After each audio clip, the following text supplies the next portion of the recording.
आइए मेरे दोस्तों, आपका स्वागत है हमारे YouTube चैनल पर। सभी के मंगल की कामना करते हुए आइए, जैसा कि आप श्रवण कर रहे हैं, सांख्य कारिका श्रीमद् ईश्वर कृष्ण जी द्वारा रचित, उस पर गौड़पाद आचार्य जी का भाष्य है।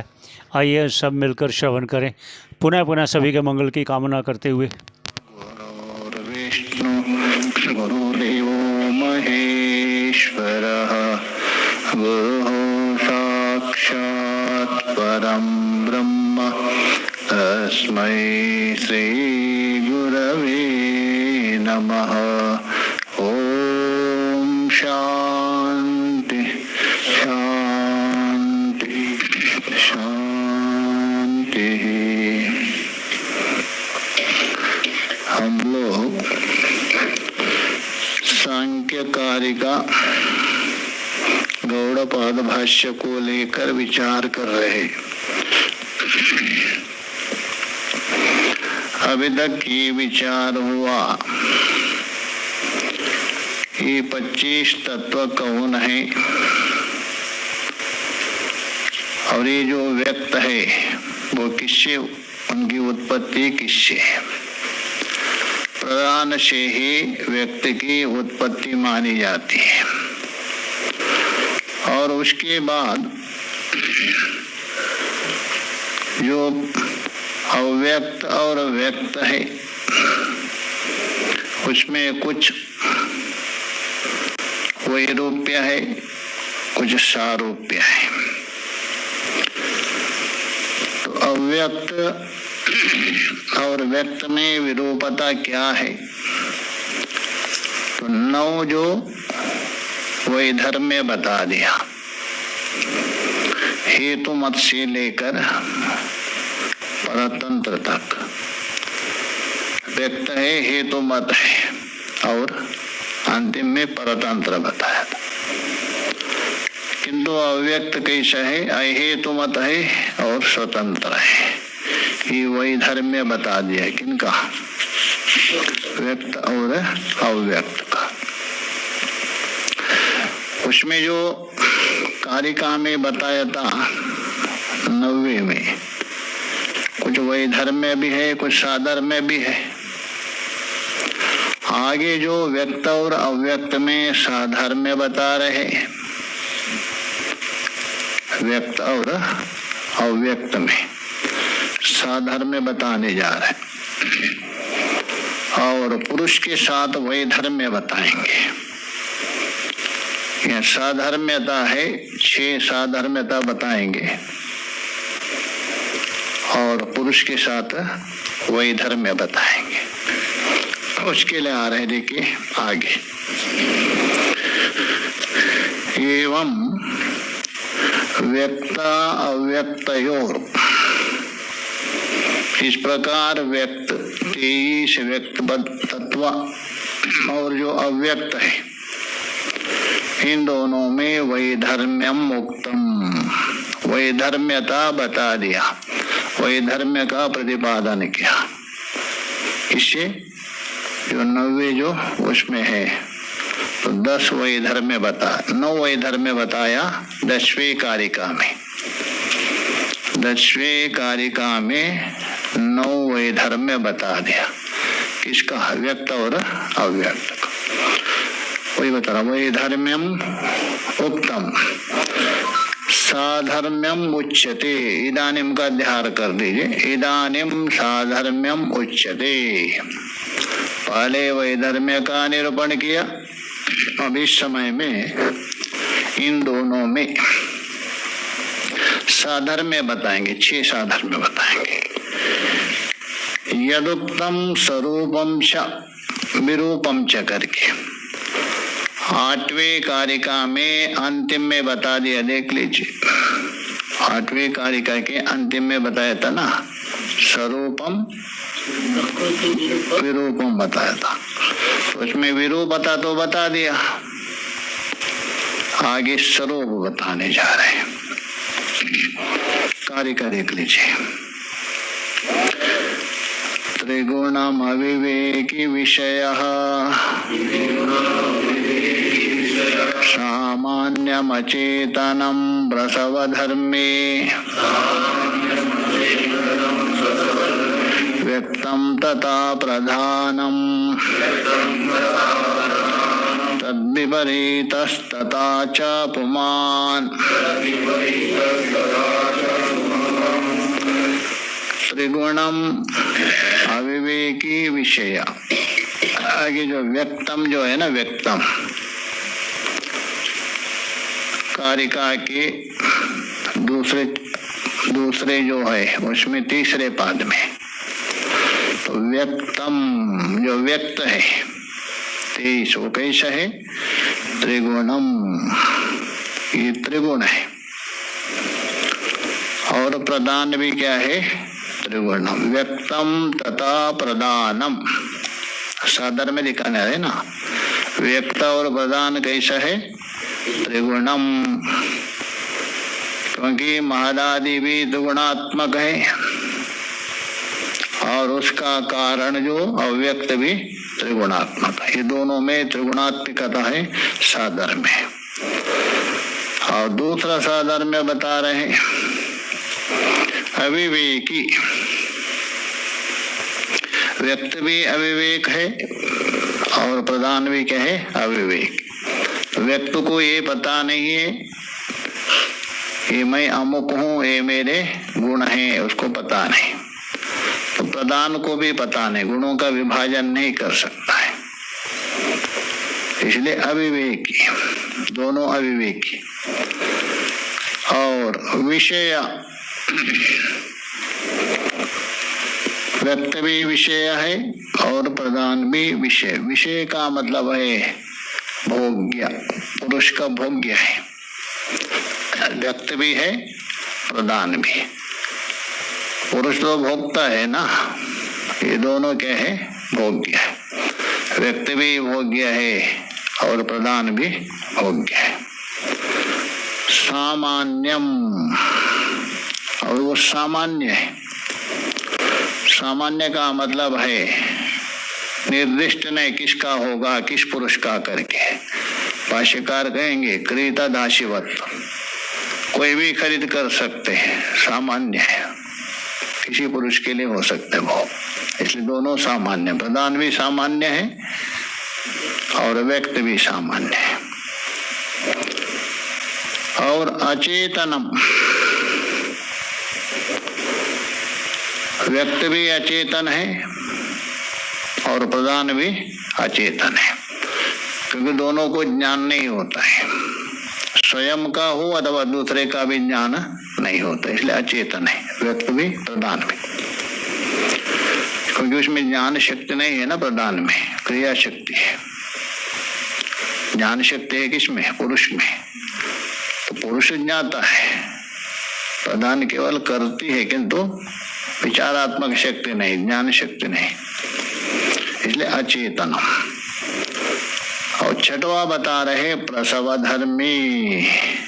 प्रसव धर्मी बोल तो उत्पन्न करने का स्वभाव वाले। प्रधान भी उत्पन्न करता है, किनको? व्यक्त को। मादादि व्यक्तों को उत्पन्न करते हैं, कौन? प्रधान। व्यक्त तो करते हैं, उसमें भी प्रसव धर्म है। प्रसव बोल तो उत्पन्न करने वाला।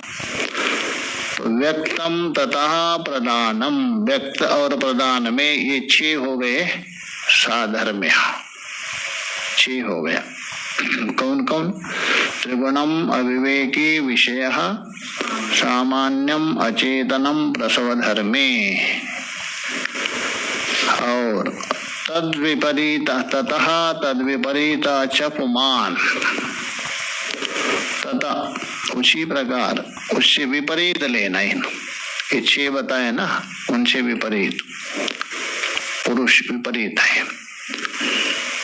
जैसा वो त्रिगुण था, दोनों कौन? व्यक्त और अव्यक्त। पुरुष है गुणातीत है और अविवेकी पुरुष क्या है? विवेकी है। और ये विषय था भोग्यता, पुरुष अविषय भोगता है। और व्यक्त और अव्यक्त क्या? सामान्य है, पुरुष सामान्य नहीं, विशेष है भोक्ता होने से। और ये अचेतन है दोनों, पुरुष क्या है? चेतन है। और ये प्रसव धर्मी है, पुरुष प्रसव धर्मी नहीं है। न पुरुष किसी को उत्पन्न करता है न किसी से उत्पन्न होता है, इसलिए वही धर्म्य हो गए। इन दोनों का साधर्म्य पुरुष का क्या है, वही धर्म है। भाष्य में देखिए, त्रिगुणम व्यक्तम, व्यक्तम त्रिगुणम मूल है, त्रिगुण बोलते व्यक्तम सत्व रजा तमांसी त्रयो गुण यश इति। जो व्यक्त है ये त्रिगुण है, त्रिगुण का अर्थ कर रहे सत्व रजा तमांसी त्रयो गुण, ये तीन गुण है यश जिसके, ऐसे व्यक्त क्या है तो गुणात्मिक हो गया। और दूसरा है अविवेकी, वो अविवेकी है, उसका अर्थ कर रहे हैं व्यक्तम न विवेको अश्यास्तीति। जो व्यक्त है वो अविवेकी है, क्यों? न विवेको अश्य अस्तीति, इसका कोई विवेक नहीं है, इसके अंदर विवेक इसके अंदर है ही नहीं। किस प्रकार है बता रहे, देखिए, इदम व्यक्तम इमे गुणा इति न विवेकः कर्तुम याति। इदम व्यक्तम, ये व्यक्त है और ये गुण है, इन गुणों से व्यक्ति की मेरी उत्पत्ति हुई है। इति न विवेक कर्तुम याति, न याति समर्थो भवति, विवेक करने में समर्थ नहीं। जैसा घट है दूसरे घट से अलग नहीं कर सकता है, न स्वयं को अलग कर नहीं सकता, क्योंकि उसमें विवेक नहीं है।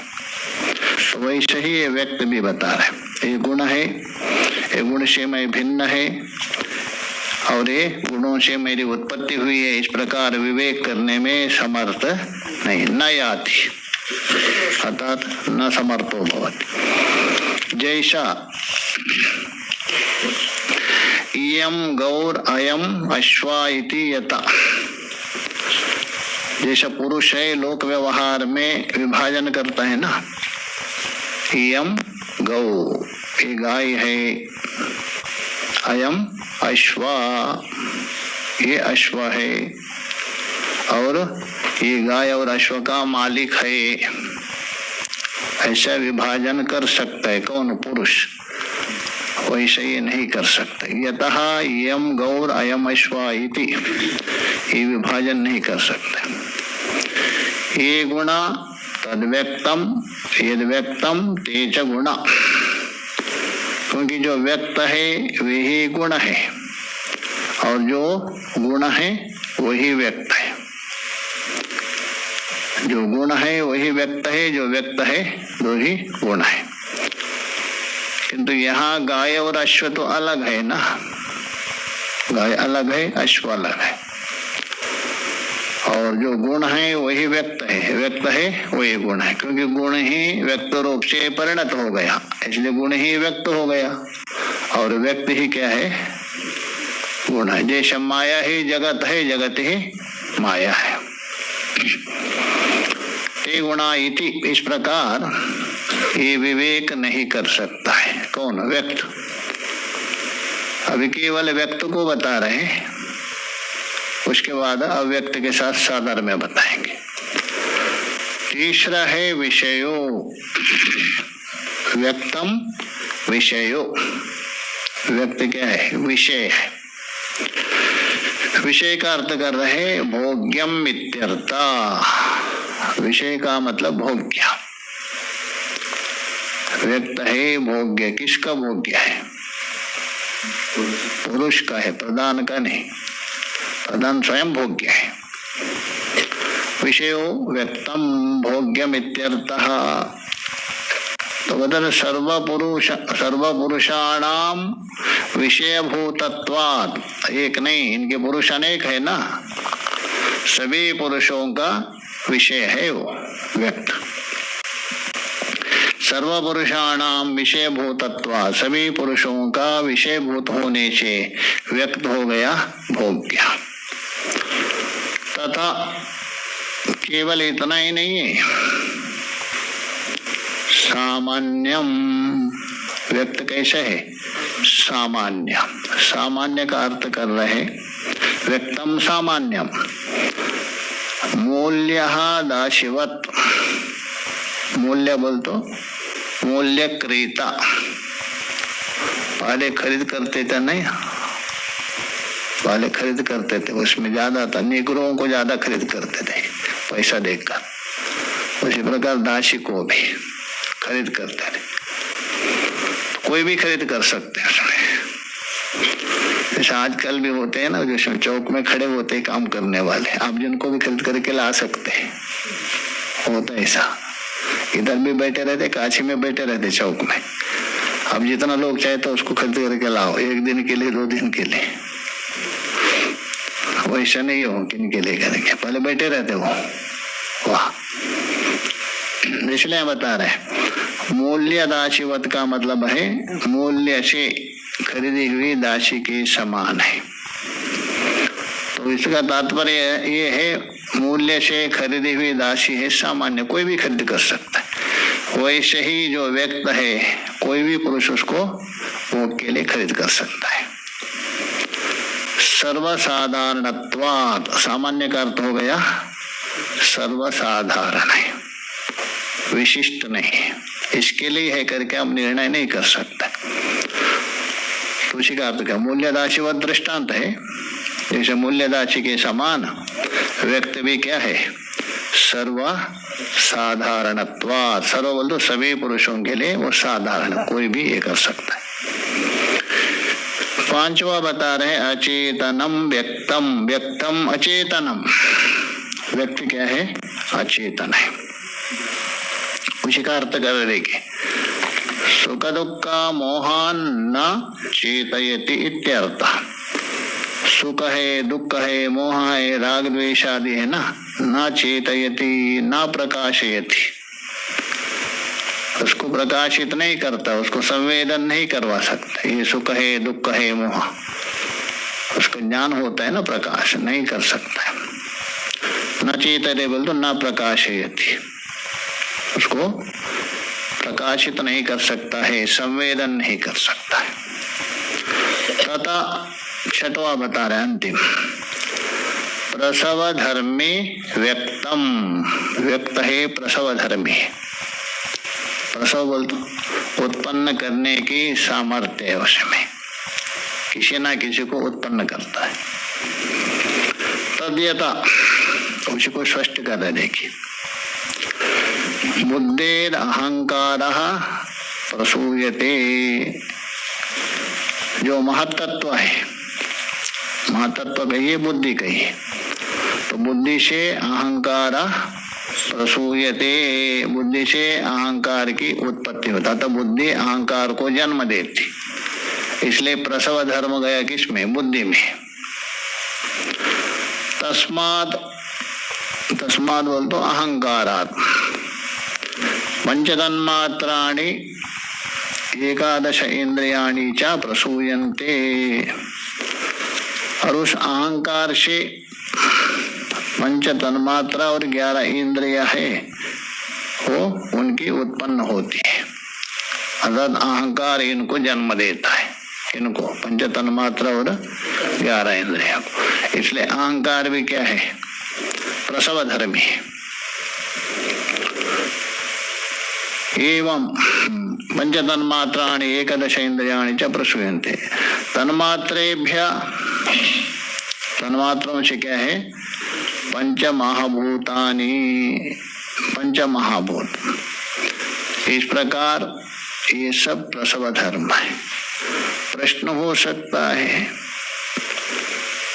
तन्मात्र से पंच महाभूत उत्पन्न हुए, पंच महाभूतों से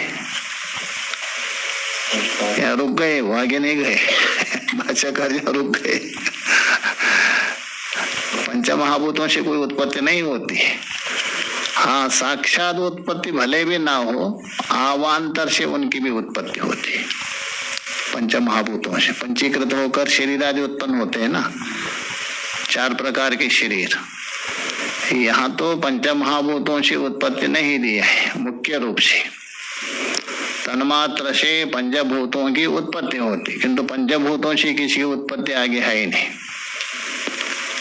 क्योंकि मुख्य तत्व को लेकर बाकी सारा जगत उत्पन्न हो रहा है किससे? पंचभूत परंपरा है, इसलिए उनसे भी उत्पन्न हो रहा है। तो इसलिए बोल रहे एवं एते व्यक्त धर्मा, एवं बोल दो इस प्रकार से, ये ते बोल दो, अभी 6 गिना दिए ना, 6 गिना दिया, त्रिगुण से लेकर प्रसव धर्मी तक, ये सब किसके धर्म है? व्यक्त धर्मा। प्रसव धर्मांत कहाँ तक? अंतिम में कौन है? प्रसव धर्म। तो प्रसव धर्मांत मतलब प्रसव धर्म पर्यंत, ये जो 6 है व्यक्त धर्म उक्तः, जो व्यक्त है उसके धर्म कहा दिया 6। एवं ये भी अव्यक्तम स्वरूपम, ये 6 व्यक्त के धर्म बता दिया ना, त्रिगुण से लेकर प्रसम धर्म पर्यंत। इसी प्रकार ये भी बोल तो ये भी धर्म है, व्यक्त के धर्म बताया था हो अव्यक्तम स्वरूपम, ये भी बोल तो धर्मे भी, व्यक्त के 6 धर्म है, वो अव्यक्त के साथ क्या है? स्वरूप है, मतलब अव्यक्त में भी वे 6 धर्म है, व्यक्त में भी गिना दिया ना, और इन धर्मों से अव्यक्त भी क्या है? स्वरूप, मतलब सादृश्य। सादृश्य का मतलब अव्यक्त में भी ये धर्म है 6। अव्यक्तम स्वरूपम यथा, उसी को ये बता रहे, देखिए यथा व्यक्तम ततः प्रदानम इति, जैसा व्यक्त है, कहने का मतलब व्यक्त जिन जिन 6 धर्म वाले हैं वैसा प्रदान भी 6 धर्मों से युक्त है। यथा व्यक्तम, यथा बोलते येन प्रकारेण येन धर्मेण व्यक्तम तथा तेन प्रकारेण प्रदानम अपि, तत्र उसी को ये बताना, देखिए त्रिगुणम व्यक्तम, अभी बताया था, व्यक्त क्या है? त्रिगुणम, मतलब त्रिगुणात्मिका है। अव्यक्तम अपि त्रिगुणम, अव्यक्त भी क्या है? त्रिगुण है। यस्या एतन् महदादि कार्यम त्रिगुणम, पीछे भी बताया था, ये अव्यक्त त्रिगुणात्मिका क्यों है? इसका ज्ञान कौन से प्रमाण से? बोल तो अनुमान से।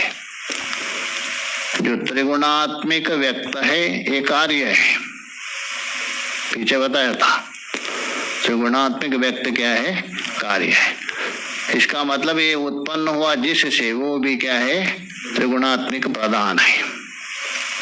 यस्यः एतन् महदादि कार्यम, जिसका ये जो त्रिगुणात्मिक महदादि कार्य है वो त्रिगुण है, इसलिए वो कारण भी क्या है? त्रिगुणात्मिक है। पर लौकिक दृष्टांत देके समझा रहे, यह यदात्मकम कारणम अस्मिन् संसारे, यह बोल तो अस्मिन् संसारे, इस जगत में, इस संसार में, यदात्मकम कारणम, यदात्मक बोल तो यद स्वरूपम, इस स्वरूप वाला कारण होता है, अदत कारण जैसा होता है, तदात्मकम कार्यम तत्स्वरूपमेव कार्यम, कारण का जो स्वरूप है वैसे ही कार्य का भी स्वरूप होता है। थोड़ा भले अंतर हो, मतलब कारण में रहने वाला जो गुण है कार्य में रहता है। तदात्मकम कार्यम यथा कृष्ण तंतु कृतः कृष्ण एव पटा भवति, न रक्त, अध्यार कर दीजिए। काले तंतुओं से बनाया हुआ जो पट है, वो काला ही होगा, लाल तो होगा नहीं। और लाल तंतुओं से बनाया हुआ पट लाल ही होता है, सफेद नहीं होता है। कृष्ण एव पटो भवति। उसी प्रकार या जो व्यक्त रूप पट उत्पन्न हुआ कार्य, ये त्रिगुणात्मक है। कौन? व्यक्त पट जैसा, जिससे उत्पन्न हुआ उसका कारण भी क्या है? त्रिगुणात्मक है। तथा उसी प्रकार अविवेकी किम व्यक्तम अविवेकी, व्यक्त है अविवेकी, वैसे ही प्रदानमपि, प्रदान भी क्या है? अविवेकी। क्यों? गुणे न विद्यते, क्योंकि जो गुण है उनसे न भिद्यते। प्रदान ही गुण है, गुण ही प्रदान है, इसलिए विवेक नहीं होता है। प्रदान ही क्या है? गुण है, गुण ही प्रदान है। ऊपर भी बताया था ना, ये गुणा तद व्यक्तम, यद व्यक्तम तद गुण। प्रदान भी वैसा ही, गुणे न भिद्यते। अन्ये गुणा अन्यत प्रदानमेवं विवेकम न याति। ये गुण भिन्न है और प्रदान क्या है? अन्य है। अन्य गुण अत भिन्न गुण, और अन्यत प्रदानम, प्रदान उनसे भिन्न है। एवं विवेकम न याति, ऊपर से ना इधर लाई, ये ना प्राप्नोति न समर्थो भवति। विवेक तद अविवेकी प्रदानम, इसलिए प्रदान क्या है? व्यक्त के समान अविवेकी, दोनों में सादृश्यता है। तद अविवेकी प्रदान। तथा उसी प्रकार और भी जो आगे बता रहे धर्म, उस धर्म से भी व्यक्त और प्रदान में क्या है? साधर्म्य है। तथा विषयो व्यक्त, व्यक्त विषयो, व्यक्त क्या है? विषय। विषय का मतलब भोग्य, यही बताया था ना ऊपर, व्यक्त है भोग्य। तो प्रदानमपि, अतः जिस प्रकार व्यक्त भोग्य है, विषय है, वैसा प्रदान भी सर्वपुरुष विषयभूतत्वात्, सभी पुरुषों का विषय स्वरूप है, सभी पुरुषों का भोग्य स्वरूप है प्रदान भी। सर्वपुरुष विषयभूतत्वात्, इसलिए वो भी क्या है? विषय इति। जैसा व्यक्त विषय है भोग्य होने से, वैसे ही सभी पुरुषों का भोग्य होने से प्रदान भी क्या हो गया? विषय इति।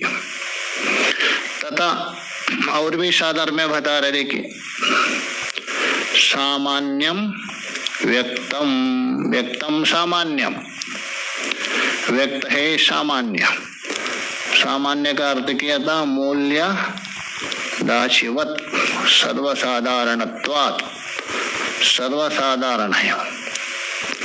वैसा प्रदानमपि सर्वसाधारणत्वात्, जैसा व्यक्त है सभी पुरुषों के लिए साधारण है, इसके लिए ऐसे बोल के नहीं, वैसे ही प्रदान भी क्या है? सर्वसाधारण है।